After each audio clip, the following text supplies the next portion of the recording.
This episode contains material that might be triggering for some. If you need to stop the podcast at any time to take care of yourself, please do so. If you need support, you can call the 24/7 National Suicide Prevention Lifeline at 1-800-273-8255.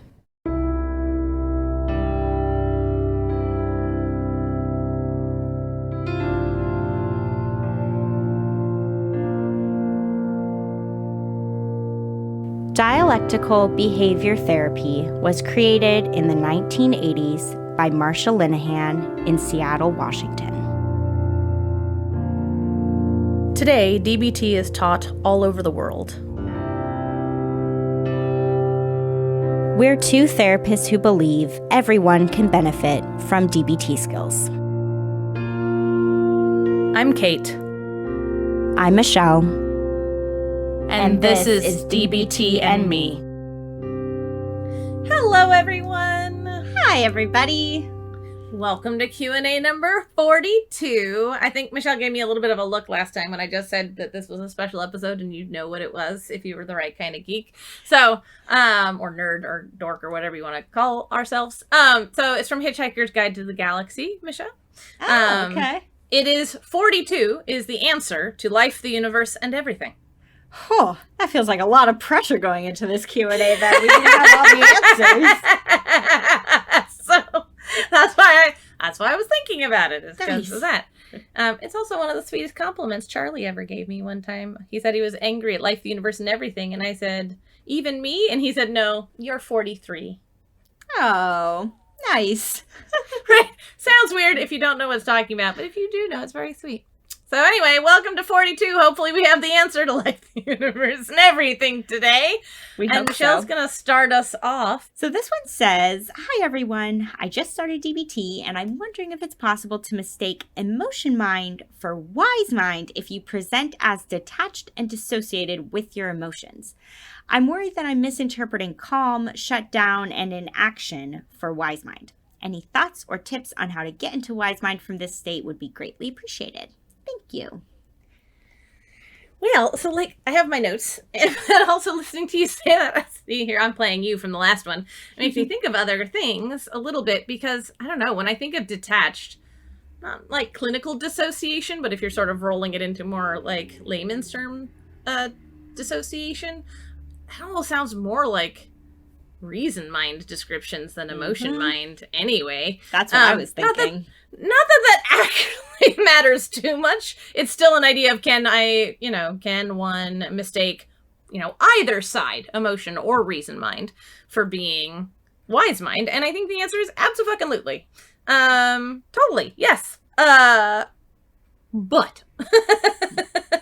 well, the way that I put it, and hopefully this makes sense, Michelle, tell me if this doesn't make sense, is that wise mind is never only one flavor. Right? The whole idea of it is that it's a mixture of both your emotion mind and your reason mind.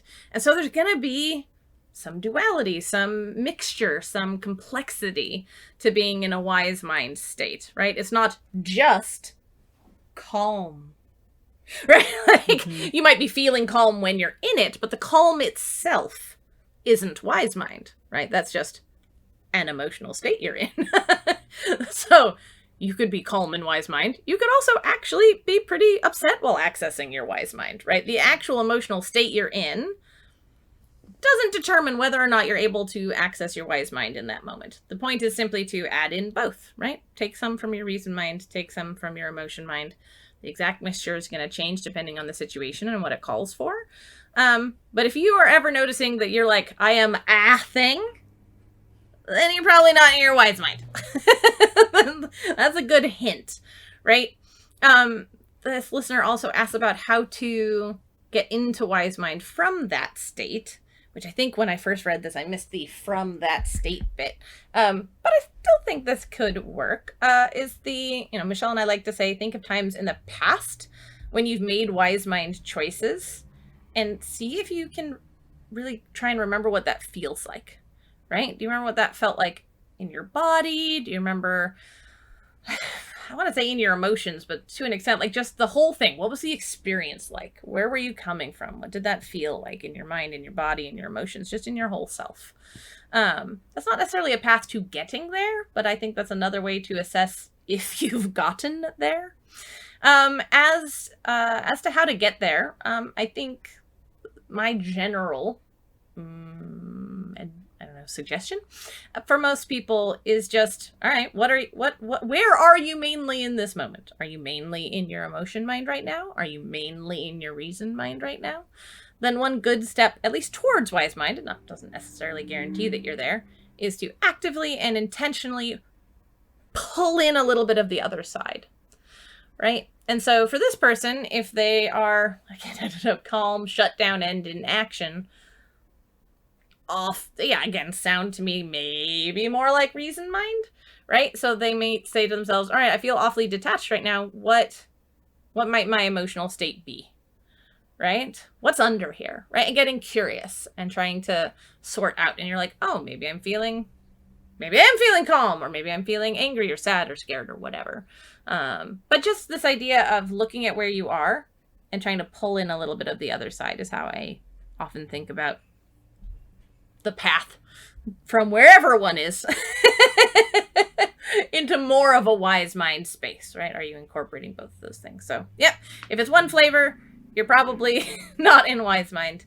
And so trying to bring in some of that complexity and nuance is a good way to maybe get there. I agree. I totally, especially agree with the point about how, if you're really in one, bring in the other, right? If you're really in emotion mind, bring in some reason mind. Then you'll probably meet in the middle with wise mind, and vice versa. Make sure that you're pulling from aspects of both to find that wise mind state. One of the things that I think is important to clarify with wise mind, and I make sure to typically say this when Kate and I are teaching the skill of wise mind to our groups, but wise mind is not sitting with your legs crossed and your eyes closed going, like in this total state of balance and bliss. That's what people often think of their wise mind as. Like, I am just still and calm and I'm doing nothing except, just being one with the universe. Balanced. Balanced and calm and balanced. Yes. And it's not that most of the time. It may look that way for some people, but wise mind is oftentimes actually very action oriented, is what I find. Sometimes I'll talk about it as being in a state of flow, where things are just coming to you for what steps to take next. But really, when you're in your wise mind, hopefully you'll be able to strongly sense and feel with certainty in your body about what is needed for you. Either what you need to do next, or, okay, I have this unmet need and what would help meet that need. You just have this inner knowing, and then hopefully your wise mind spurs you to act on that. You could say, to get that need met, to do that next step, to get the ball rolling on that thing. Your wise mind gets you going. So when this listener says that, sometimes they experience this feeling of like calm, shut down, and in action, yeah, that might not be your wise mind. Again, it can look different for everyone, but yeah, that might not be your wise mind. The thing about, any thoughts or tips on how to get there? Kate, you already said a lot of really great things, but I think, it's great to ask the question of what is needed right now. So what do I do now? After you've maybe had some time to notice what you're feeling emotionally, getting in touch with your emotion mind.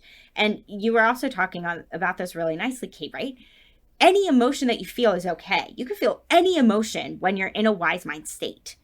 You might feel anger. You might feel sadness. You might feel fear. You might feel all of these things when you're in your wise mind. It's just a matter of not having those emotions overwhelm you. Dictate your action, perhaps. And dictate your actions, exactly. That you can bring in some reason mind to then look at the reality of the situation and try to see, okay, based off of the facts of what's going on, what can I do? What can't I do? What's realistic? What's not realistic? And then after you gather all of that together, then you can ask your wise mind, so what do I do now to help you find the next step so that you are taking action? Because wise mind is a lot more than just sitting with your eyes closed. That's not necessarily it. The same way that mindfulness is a lot more than meditating. We discussed that idea a lot. Wise mind is oftentimes just doing, but doing in a way that's really intentional and going to be effective for what you need. So hopefully that helps a little bit. Yeah. All right. On to the second one. This one reads, hello, I'm usually pretty good with using my skills. I'm also a counselor. But a bad PTSD day threw me. I'm having trouble when doing repetitive tasks at my other job. I dissociate sometimes when I'm doing them and find that I come back out of it with anger and get kind of forceful or aggressive with the task. Any ideas or specific skills I can use to intervene earlier? Yeah, I actually just thought about this. I don't have the episode number in front of me, but we had a episode, it was a little while ago now because I think it was before I went on maternity leave, but all about how to use DBT before a crisis hits so that hopefully you don't find yourself in a crisis state. So I just thought of that. And some of the things we talk about in that episode might be helpful for this listener. I think the two main skills I'm going to touch on now, we definitely dove into in that episode because the two things that I thought of as skills were please and mindfulness. I recommend please because when we're dissociating, chances are we're not paying attention to what our body needs. We're not physically tending to ourselves. So it's going to be much easier to slip into, oh, I'm not really eating or drinking water. Oh, I've been, maybe sitting for a long time. I haven't moved my body very much. All of those things set us up to then feel our emotions much bigger, you could say, than if we're taking care of our physical body and making sure that our physical needs are met. We're less likely to experience emotions on the higher end of the scale. Like an 8, 9, or 10, we're probably more likely to experience them at like a 2, 3, or 4 because we're just not going to be as vulnerable. That's the whole purpose of please, is to, as DBT puts it, help us be less vulnerable to emotion mind. We're less likely to get pulled into an emotion mind state when we're taking care of our physical body. So making sure that your please stuff is on point when you're at work is going to be important. I will be honest here. I do the worst job of practicing please when I'm at work. I shared this in that episode I just talked about. I just put my head down. I just get going on a task and I don't do the things that I need to do to take care of my body. And it's a terrible idea. Kate's laughing because she witnessed this firsthand for years when we worked together. So practice please. And when it comes to mindfulness is helpful for so many reasons, but mindfulness is really the antidote, I would say, to dissociation. Trying to be fully present to the thing that you're doing so that you're less likely. And I mean, this listener says, right, a bad PTSD day. So dissociation can really run the gamut. All of us experience dissociation to a minor degree or another from time to time. That experience of you get in the car and you drive somewhere and then you start driving and you're like, wait, I'm going the totally wrong route from where I'm actually planning to get to. Autopilot. Yes.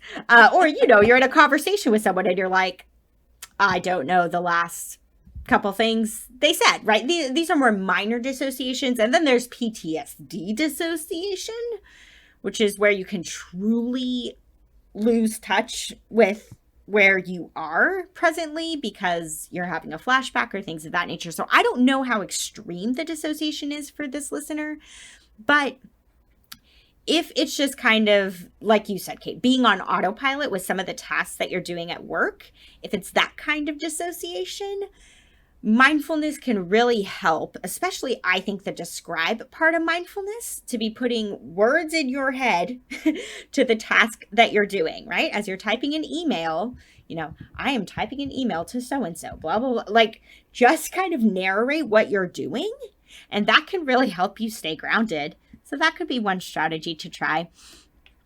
The final thing that I'll say here is that, gosh, just having so much compassion when you are having a bad day, like this listener is having. You're not going to be at 100% at work.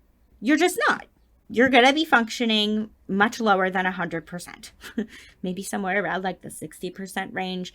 You're not going to be as efficient. You're not going to probably be as on the ball or as focused, and that's okay. And that's understandable.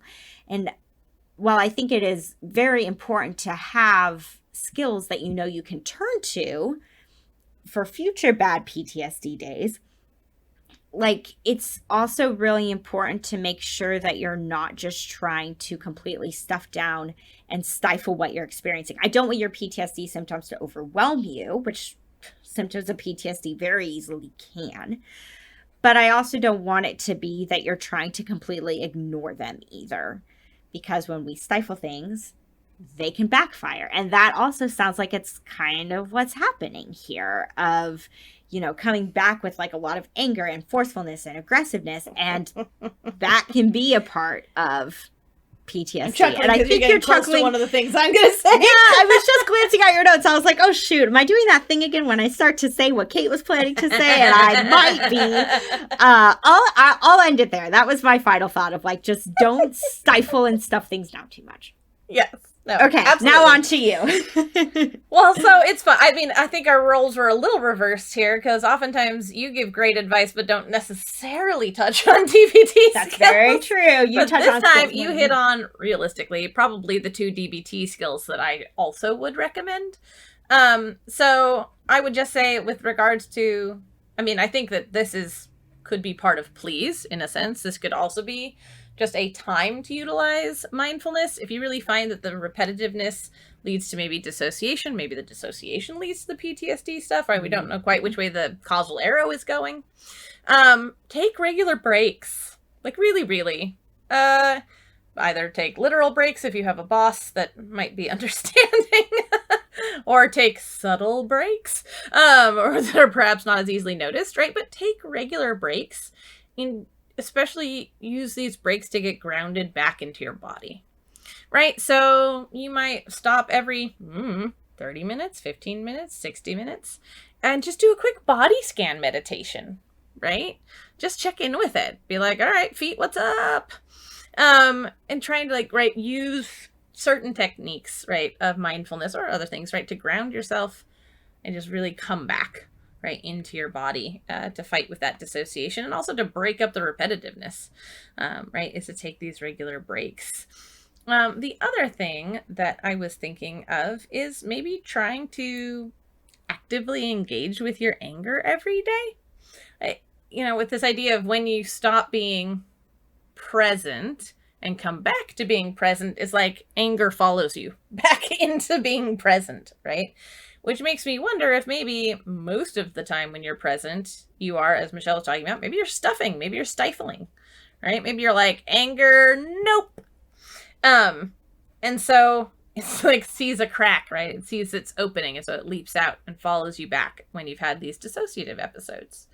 And so one thing that might help lessen the plausibility or the probability of this would be to intentionally check in with your anger every day. Be like, am I angry? What might I be angry about? How angry am I? Have I been expressing this anger in a productive manner? Have I been expressing this anger at all? Right? Like checking in with the emotion, giving it time, giving it airspace, giving it attention may help it not be the thing that sort of stalks you and comes out after you with these dissociative episodes, right? Maybe anger just really needs an opening in your life right now, and this is the only opening it's getting.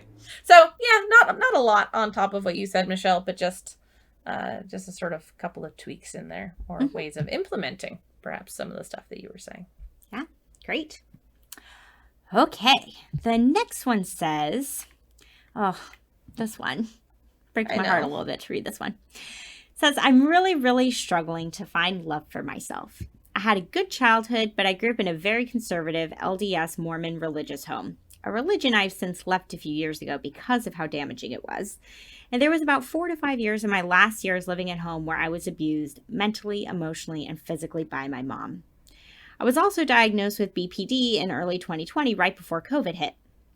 Because of COVID, I was never able to actually go to a DBT program, but I've done a lot of self-healing by listening to this podcast and learning the skills, reading books and doing research, and seeing a therapist. I've been married to my husband for 5.5 years, and we work together full-time. My BPD creates a lot of problems, obviously, and has taken a toll on both of us, our marriage, and our business. Anyways, I've never liked myself. I actually hate myself. I honestly, truly believe that I'm nothing but a burden and just cause problems, that I'm exhausting and draining, I can't do anything right, and that I'm just a shitty person. My birthday is next week, and maybe that's why my suicidal ideation has been stronger than usual, because I hate my birthday. I hate that I'm alive and that people want to celebrate me. I don't feel like I deserve any love or anything good. I know that if I were to love myself, then a lot of my issues would most likely go away. I just don't even feel like I have that choice. I've been trying to do affirmations or just trying to be conscious of my needs and emotions, but it just feels fake and stupid and wrong. Why can't I love myself? Why is it so hard? Am I subconsciously resisting change? Are there any skills or just advice in general that could help make it easier? I want to love myself and to grow and be better, but I can't find it in me to do that. Sorry for the long rant. If you made it this far, I appreciate it. They say at the end. Aww. So much empathy and validation. So much. You have been here, unfortunately. I have. I lived there for a long time.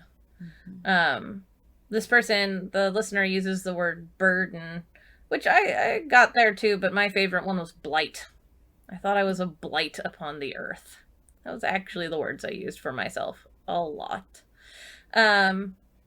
Yeah, I remember, like, as a kid, back when I had a belief in God, for some reason, I don't actually know quite where I got that one, I actually thought just God had fucked up, and I asked him to, like, take me back, like a factory recall. Right? I was fundamentally flawed and bad, and, yeah, a blight, and the world would be better without me in it. So, yeah, this is coming from a place of empathy, all of this. So I just wanted to start with saying you're not alone in being there. You're not alone in thinking that there's no fucking way that can change. I like how you put it, that you don't even have that choice, right? I remember having a very strong urge to walk over to my therapist and pat her on the head and be like, you're so cute. Back when she used to tell me that someday I could not hate myself. I was like, I've hated myself literally as far back as I can remember, lady. I don't think you're shifting that. Like, it's foundational. It's fundamental to who and what I am as a human. If you take that away, I'm not anything. Like, my self-hatred is my sense of self. Like, I don't have a sense of self that doesn't include self-hatred. I don't know how to lose having a sense of self. What are you talking about? So I don't want to overshare, but I do want to say, been there for a long time. Did that for a long, long time. So first bit of advice, stop trying to love yourself. Just stop that. That's too far. That's a huge leap, right? That's going from, yes, I was in fact able to walk down the block this morning, to, I don't understand why I cannot run a 100-mile endurance race. Because that's too big of a difference, right? There's too far between walking down the block and running 100 miles, right? No one would expect you to be able to do one because you could do the other, right? And the space between hating yourself and loving yourself is too far. That's too far. I'm not saying you can't eventually get there. I'm just saying stop trying to go from where you are to there. There's going to be a lot of space in between. A lot of intervening steps. Start small. You fucking hate yourself right now? Let's see if we can get you to tolerate yourself. That's all. Just tolerate. Just like, all right, fine. Whatever. I guess I'm here. That's, I guess, an okay-ish thing. Right? Tolerate. That's a reasonable distance from hate to tolerate. Right? That's a thing that you can strive for. That's a place you can be looking at. That you maybe even can see from where you are. Right? So try and tolerate yourself. Maybe after tolerating yourself for a while, you could grow to appreciate some things about yourself. Like, all right, I guess I cook okay. Like, that's a skill. That's a thing I do. I can appreciate that I'm good at that. I don't particularly like myself, but I can see that I do some things well. Right? That's another small step. From there, maybe you get to liking yourself, and maybe from liking yourself, you get to love yourself. Right? The first thing is just start small. The reason you can't love yourself is the same reason someone who walked down the block can't run 100 miles. It's a really reasonable thing to not be able to do. The next thing is expect it to feel fake. It's going to feel fake. It's going to feel fake, and I like how you put it, fake and stupid and wrong. Yep, 100%. That is absolutely what it's going to feel like. It feeling like that doesn't mean you're doing it wrong. In fact, it feeling like that may actually be somewhat an indicator that you're doing it right, because you're acting in ways that are fundamentally against the way your brain is currently wired. Right? The way, plausibly, you were taught, right? Huzzah for abusive moms, right? If you were taught to hate yourself, if you were taught you were a burden, if you were taught you are nothing but shitty person, doing anything to contradict that is going to feel wrong, bad even, right? Selfish, icky, gross, stupid, fake, right? The list could go on depending on the exact nuance of you, right? And how you're going about it. But it's going to feel not appropriate or good for a while. I'm so sorry.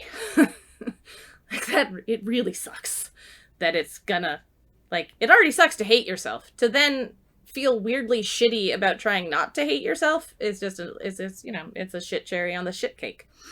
But that will get better. In fact, of all of the things that stand between you and eventually tolerating yourself and, other things down the line, the fakeness of it might be one of the first things to start to fade because of the beautiful fact that neurons that fire together wire together. If you just keep thinking those less shitty thoughts about yourself, slowly but surely, they will carve their own paths down the neurons in your brain, and it will feel easier. It will feel less stupid. It will feel less fake, and will feel less wrong. So this is a place of persistence. It's not going to happen tomorrow. It's not probably even going to happen next week, depending on how often you're practicing.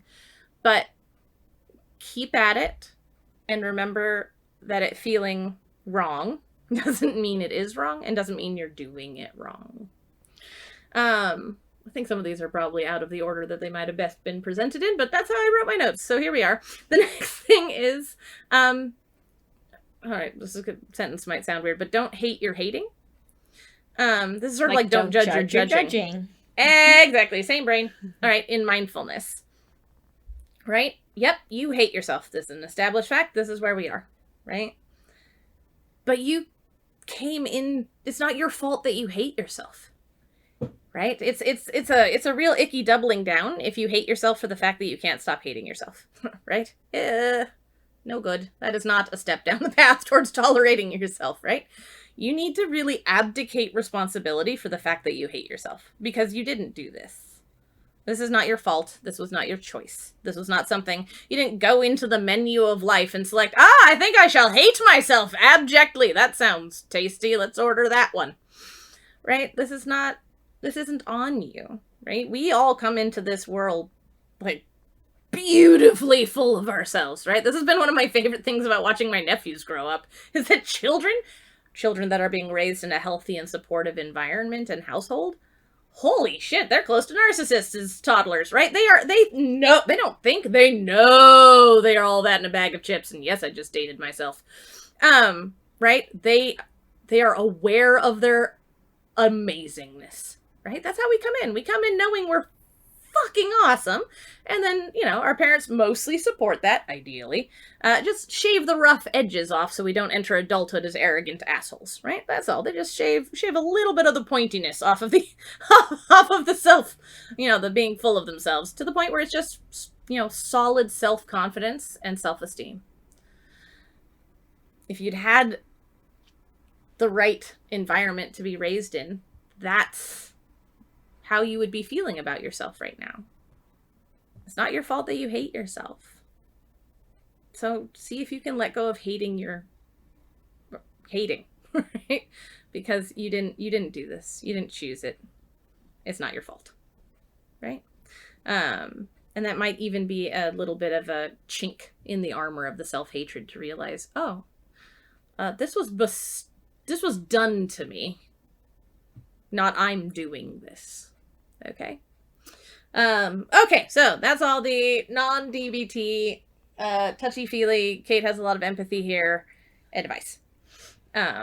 Which also, those of you who can't see, I would just like everyone to know that I'm fighting Jin with his slow attempt to attack the microphone, because it's covered in a fuzzy thing, which amusingly is apparently called a dead cat, which just cracks me up so hard. But Jin would like to make it dead. He would like to reach out, claw it off of the microphone, and eat it. So that's just funny.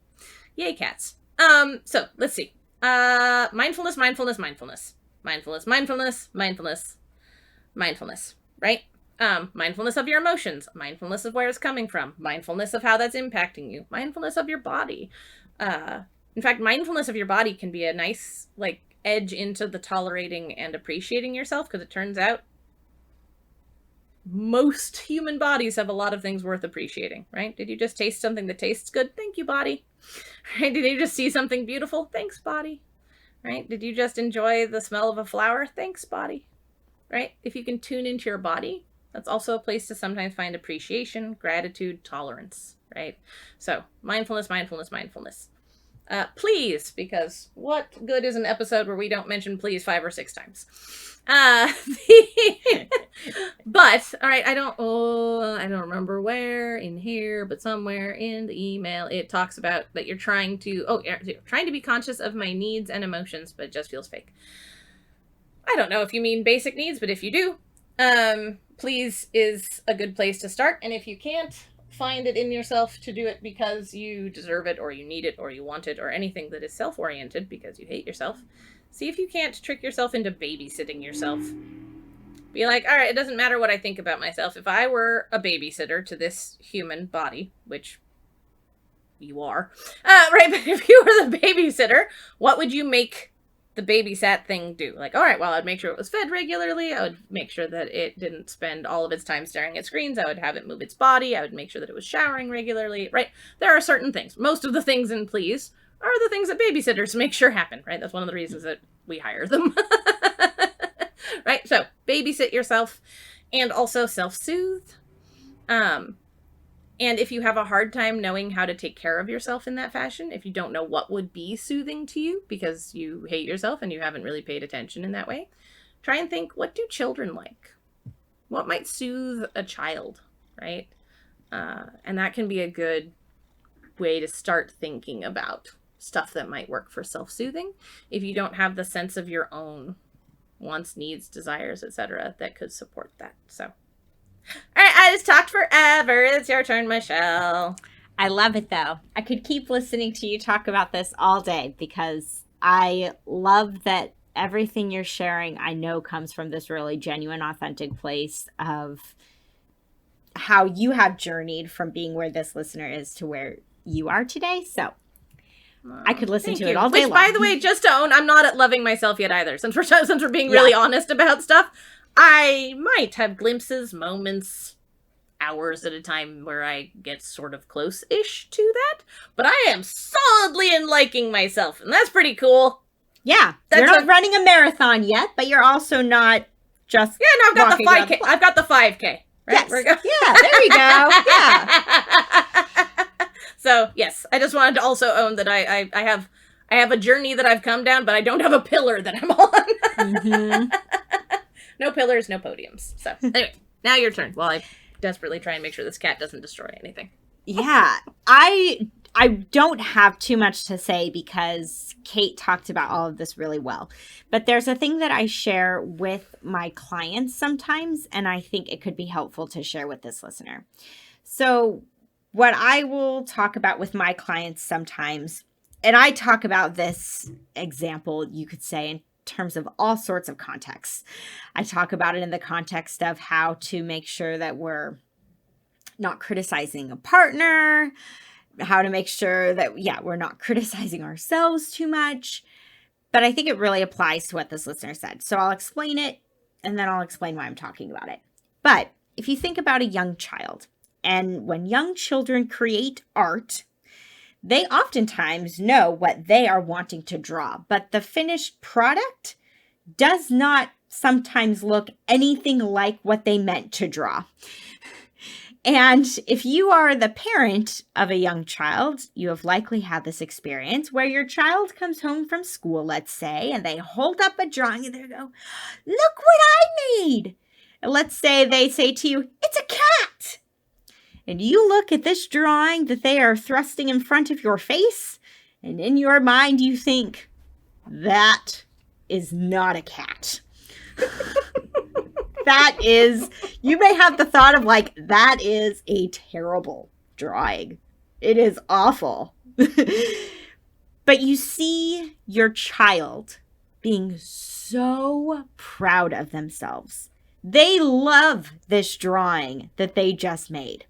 The same way that Kate was talking about how children in general, if they're raised in a healthy household, they feel good about themselves. They think they're hot shit.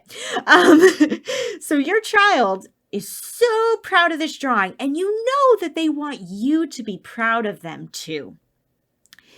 And so in that moment, you are faced with a choice as a parent for how you respond. And you could either respond and say, "Oh, sweetheart, that's a cat. You didn't even draw the tail. It only has 2 legs. I can't believe you say that's a cat." I feel terrible even saying that.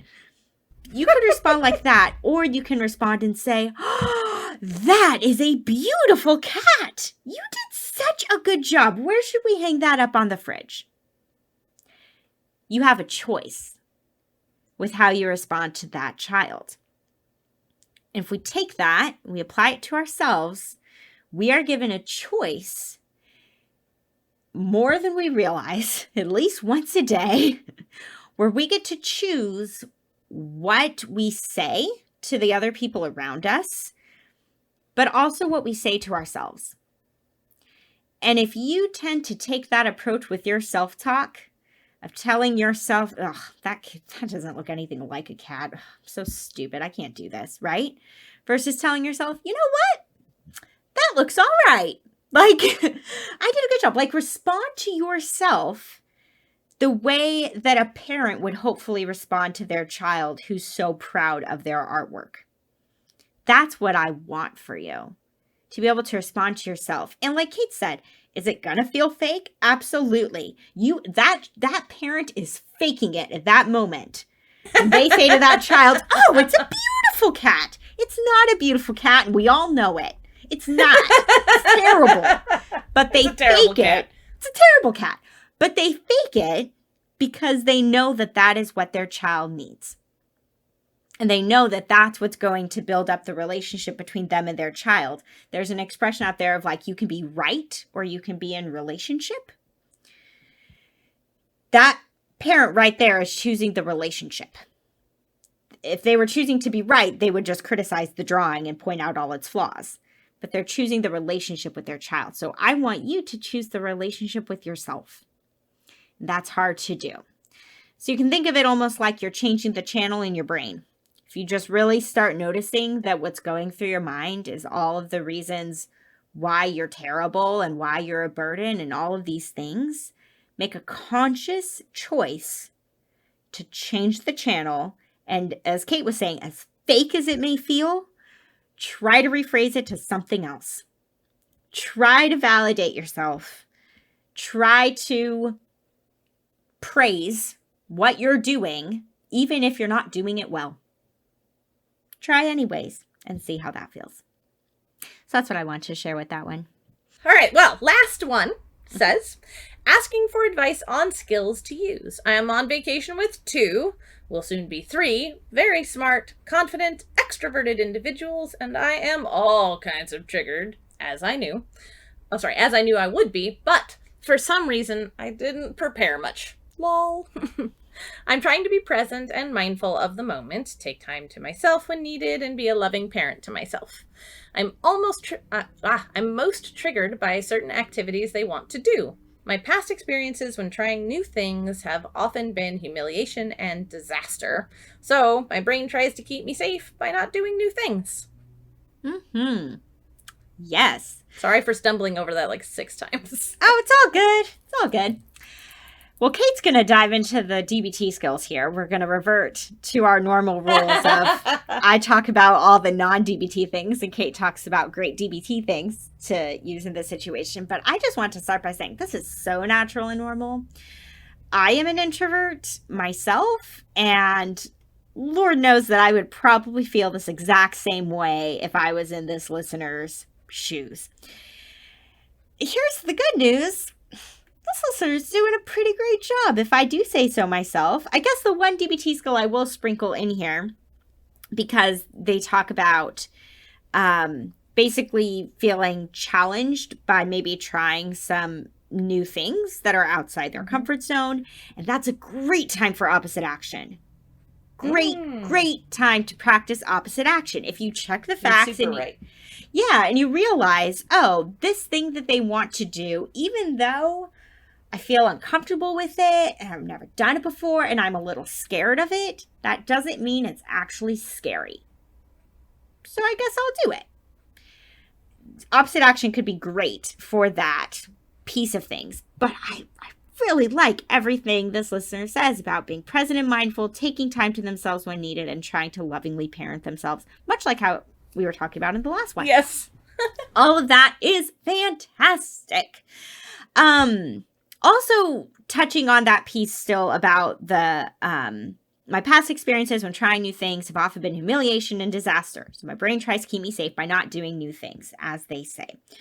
Your brain is doing its job. Our brains really try to help us, and our brains take a mental inventory of everything we do, and they parcel those things out into, hey, that was good, let's do that more, or, ugh, didn't like that, let's do it less. Our brain is constantly doing that with everything.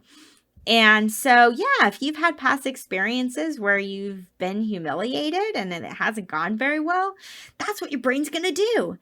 Your brain is then going to take that life experience that you've had and funnel it into the category of, don't do that again. Because it's absolutely trying to keep you safe. But you just are in the driver's seat of whether you decide to listen to it and actually follow through with, okay, my brain is telling me not to do this and therefore I'm not going to do it, which you may decide to do sometimes, and that's okay.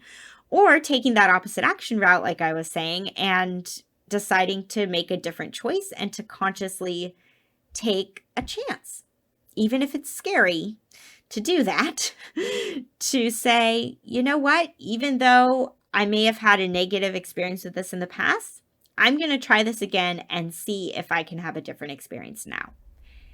And hopefully you will. But yeah, it is super hard when you're an introvert and you're surrounded by extroverted individuals who might want to do all kinds of either like social things that involve a lot of being around other people, or just doing things that, yeah, might feel too outside your comfort zone when you just might want to sit and read a book. I get it. I like it. I will admit that for some reason, past me did not give the most fleshed out notes. You who wrote this? The me who wrote this, which we planned on recording this a few days ago, and I'm having a harder time connecting to past me than I might have hoped. So the first skill I have listed is pros and cons. I'm assuming this is around doing or not doing the thing. whatever the thing is, that people are, that your friends are trying to suggest you all do.